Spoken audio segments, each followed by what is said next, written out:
Assalamualaikum warahmatullahi wabarakatuh. Selamat berjumpa kembali dengan Bu Indina di pertemuan berikutnya ya, di perkuliahan berikutnya lewat tatap maya ini. Alhamdulillah semoga kita selalu dalam keadaan sehat walafiat. Ya, seperti janji Ibu pada pertemuan yang lalu bahwa kita akan melanjutkan tentang definisi keberbakatan hari ini. Jadi ada 3 definisi keberbakatan yang akan kita bahas pada pertemuan kali ini. Harapan saya sebenarnya tujuannya supaya Anda bisa mengenali, memahami 3 definisi berikutnya tentang keberbakatan dan Anda mampu menjelaskan definisi dari para ahli tersebut. Nah, hari ini kita akan membahas dari 3 ahli ya. Pertama dari Renzulli. Nanti yang kedua dari Gardner, yang ketiga adalah definisi keberbakatan menurut Kementerian Pendidikan Kebudayaan Indonesia ya.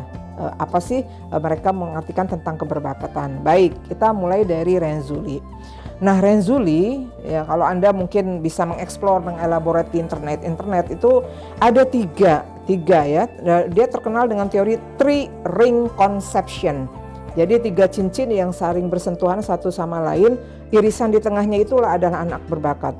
Apa itu cincin itu? Yang pertama adalah anak berbakat itu memiliki satu kemampuan intelektual di atas rata-rata. Jadi ingat, kemampuan intelektualnya di atas rata-rata yang pertama. Ya kan, dia tidak menyebutkan skor IQ-nya berapa, tapi hanya mengatakan bahwa anak berbakat adalah anak yang memiliki kemampuan intelektual di atas rata-rata. Jadi kalau dilihat kemampuan intelektual di atas rata-rata mungkin berkisar antara 130 ke atas ya, seperti itu. Nah, terus yang kedua, bukan hanya kemampuan di atas rata-rata, tetapi juga dia harus memiliki juga task commitment. Task commitment itu apa ya? Keterlekatan terhadap tugas ya. Jadi dia tidak pantang menyerah. Tekun, fokus, serius, tidak mudah frustasi. Jadi tidak puas dengan apa yang sudah dilakukan gitu. Jadi selalu ingin mencari solusi, mencari pemecahan masalah dan sebagainya. Nah, berikutnya adalah kreativitas. Yang ketiga adalah kreativitas.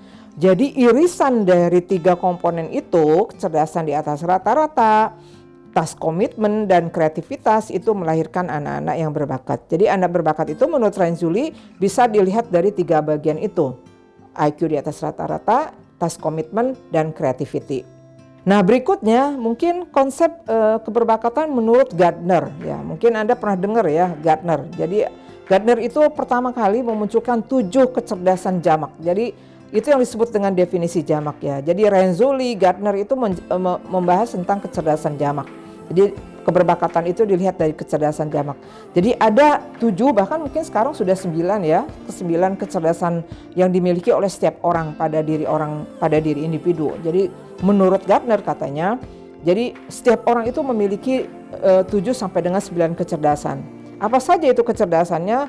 Pertama, logik matematik. Jadi kecerdasan di bidang logik dan matematik. Yang kedua, kecerdasan verbal linguistik di bidang bahasa. Kecerdasan di bidang bahasa.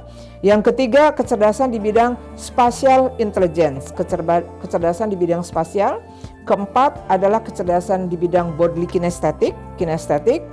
Lalu kelima ada kecerdasan di bidang musik. Nah, keenam itu ada kecerdasan di bidang interpersonal, melakukan hubungan adaptasi dengan orang lain.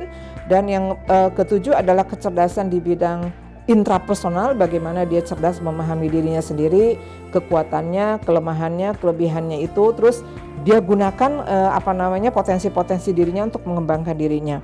Yang berikut yang ke-8 adalah kecerdasan naturalis atau kecerdasan memahami alam sekitar ya, bagaimana dia berperilaku terhadap binatang, bagaimana dia berperilaku terhadap tumbuh-tumbuhan dan sebagainya. Nah, kecerdasan-kecerdasan itu menurut Gardner ada pada setiap individu, ada pada setiap anak.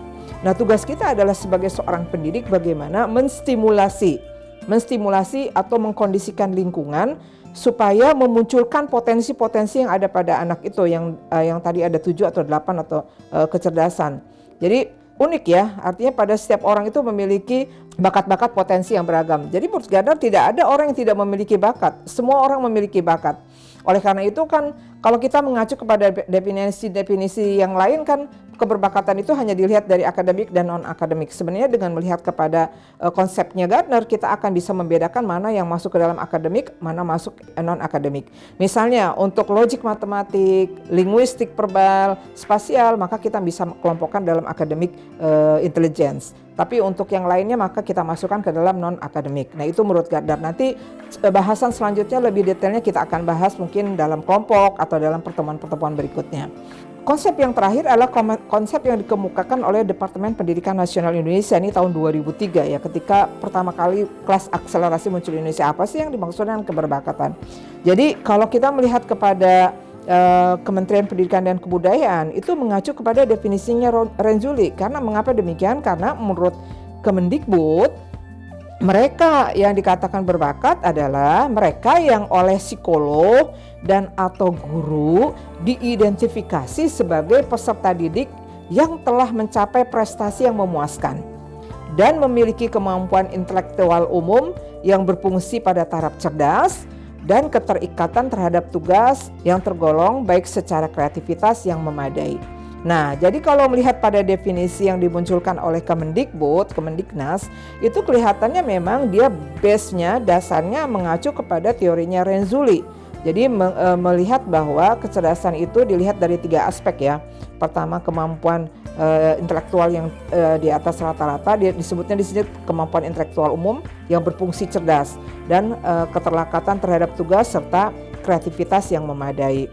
Nah, oleh karena itu konsep keberbakatan yang dimunculkan oleh Kemendikbud adalah CIBI namanya. CIBI itu singkatan dari CIBI ya, singkatan dari cerdas istimewa, bakat istimewa. Nah, alhamdulillah Ibu Dina sudah selesai menjelaskan kepada kalian kurang lebih pertemuan yang lalu ada 3, sekarang sudah 3, berarti ada 6 definisi yang keberbakatan yang dimunculkan oleh para ahli ya, baik secara pribadi maupun secara lembaga.